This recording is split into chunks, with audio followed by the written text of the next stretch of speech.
count, you did it the right way. You were the ultimate ambassador for this university, second winningest head coach in the history of the school, averaged nearly 10 wins a year. Why do you think you're out of a job? Well, I just think that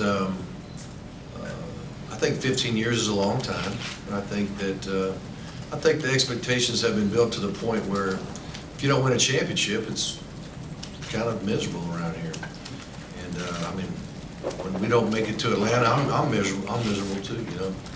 And I've always said that I respect our fans. I love our fans. I respect the media. I love a couple people in the media. No, I mean, I love everybody, quite frankly. But and I know everybody's got a job to do. But you know, our sport is a very passionate sport, and it's a very public sport.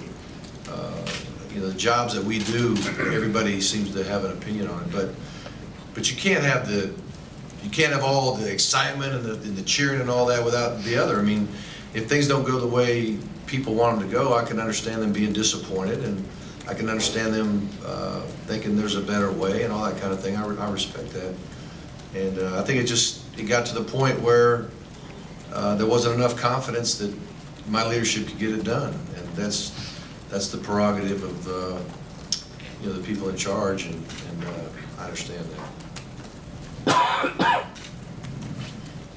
Greg, along those same lines, was this about winning championships, and how long it has been since they've been won here?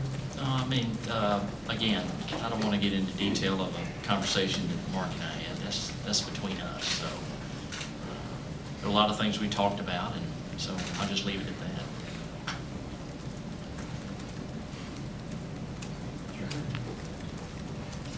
Coach, you seem very at ease, and maybe more so than you have been in a while. Can you just talk about how you feel about this and maybe the opportunities? Well,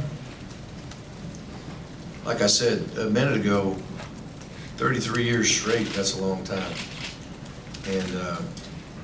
And it's just a very busy life. There's not many breaks in the action. And you know, the term people have said, you know, the days are long, but the seasons go fast.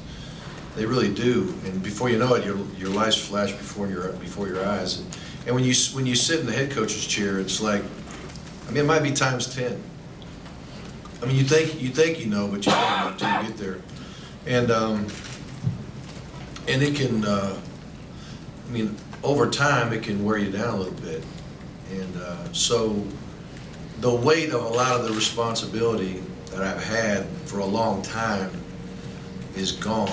It's not totally gone. I have a responsibility between now and the bowl, but there's certain things that I'm really not responsible for. It's just, for example, the recruiting. I mean, I was about to go 14 days straight, and what happens in recruiting is you got 9 guys out there, and they're just waiting to grab you. You know, somebody's gonna pick you up at 5 a.m.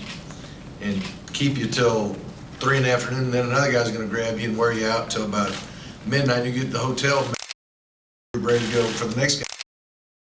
I'm being facetious to a certain degree, but I mean, you just go and go and go and go. And that's just one aspect of it.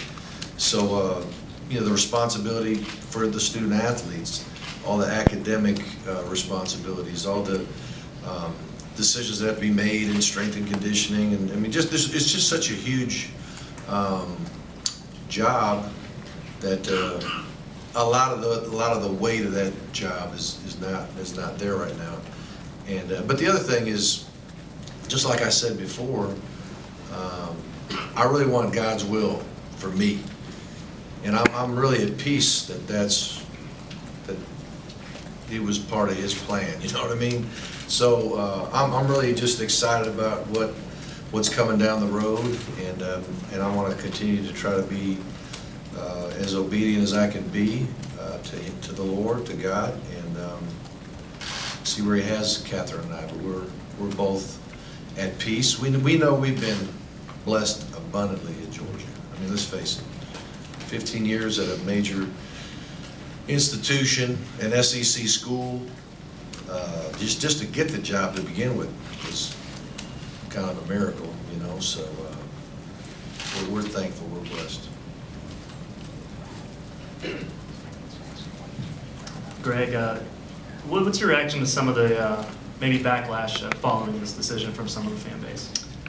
I expected it. I think decisions of this nature are very difficult. Our fans are passionate. Mark has tremendous support. I mean, obviously, with the way Mark connects with people, sure. I mean, I've been the recipient of emails on both sides. So it goes with the territory. I understand it. I wish I could respond to all of them, but that may take some time. But I understand it. It just goes with the territory of being in a leadership position. Greg, will you, I apologize for the question on the search, but will you hire a search firm, and will you consider anybody other than sitting head coaches? Yeah, I'll retain the services of a search firm in some capacity, and I think the job is wide open. Coach, do you have a bowl preference, and how do you want the Mark Richt era of Georgia football to be remembered? Well, I don't have a preference. There's a lot of great bowls out there. Greg and I were talking briefly about that on the way over here, and so I think the bowls are just starting to kind of crank up and try to figure out who's going to go where and all that. I'm just thankful we're going to a bowl, really. It's a great experience. I'm glad we get a chance to play one more game. I'm glad I'm going to get a chance to be with the guys, here for another month or so. And I really would love for our seniors to get that 40th game. It's a benchmark that not a lot of guys get a chance to have. And part of it is the fact that we play 12 games now and all that. It's not like in Coach Dooley's day, when they went 40 in his day, that's pretty exceptional. But how do I want this to be? The Mark Richt era to be remembered. Yeah, just that he loved Georgia and he did it the right way, and he did it hopefully in such a way that it was well pleasing to the Lord. Coach, what's your proudest accomplishment from your time coaching here, and then what's one thing that you wish you could do differently? Yeah, proudest accomplishment, I think just watching guys leave here ready to be a man. And when I say that, just ready to be a good husband and a good father and a good citizen of our country, and hopefully a leader. I think we're void of some leadership in certain areas around our communities, and I think that's what excites me the most, to think that I had a part to play in that. And then what was the other question? If you could do something differently, do it over.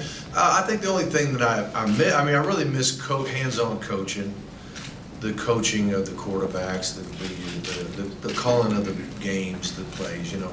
I think I missed that. When I turned it over to Mike Bobo, he was more than ready to do it and did an unbelievably good job, in my opinion.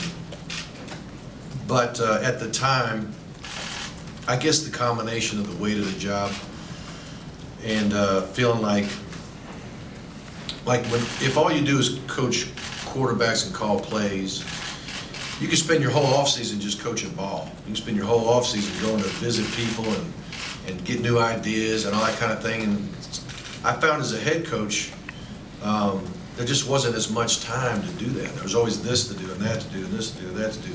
In season, people don't really expect a lot from me in regard to speaking engagements or being here for this or that or the other. But as soon as the season ends, everybody's like, well, coach is free, he's not doing anything, so let's see if we can get him to help us out here and there. And I enjoyed doing a lot of those things, but you don't really have the time, in my opinion, that you need to do it. But if I had to do it again, or if I'll go, I won't say so much going backwards as much going forward. If I do decide to coach again, that especially as a head coach and trying to do these things, which I would want to do, I just got to make sure there's enough support around me to handle certain things, and then also let people know on the front end, hey, I'm gonna be coaching the off season too. I'm gonna be preparing to get us ready for the season and just get the expectations where we understand them on the front end. When I first came in, I'd never been a head coach. I didn't know anything. You know, I knew a little bit. Looking at Coach Dooley over there, but you know, there's a lot of things I just didn't know. I didn't know the Georgia culture. I didn't know a lot of things, and so you know, I've learned a lot. I've learned a lot, and I think, as far as a regret, I regret not even so much regret, but I miss the hands-on coaching part. Okay, time for one more question. Okay, last question. I'll make it a two-parter then. Greg, First one will be no comment. Second one. I was going to ask Greg regarding recruiting, who will be on the road? And I think I might have forgotten the second part. You know, I'm not sure who's on the road. That's sort of a moving target here, but certainly our coaches, or at least some, will be on the road. But we talked about a little bit about that briefly, but I really don't know the exact details of who's seeing who or who's out right now. The other part was, how much will this hire define your athletic director? I think every hire does. That's the role and the responsibility of athletic directors, just as the other positions around the country like this. So it's just part of our job. You're right. We are judged upon the success of particularly in football, due to the level of the interest and the revenue it does generate for our programs. But sure, I mean, I know that, and I'm accountable for everything here. So I understand that, and I accept that responsibility. Thank you. All right. Thanks, Dean.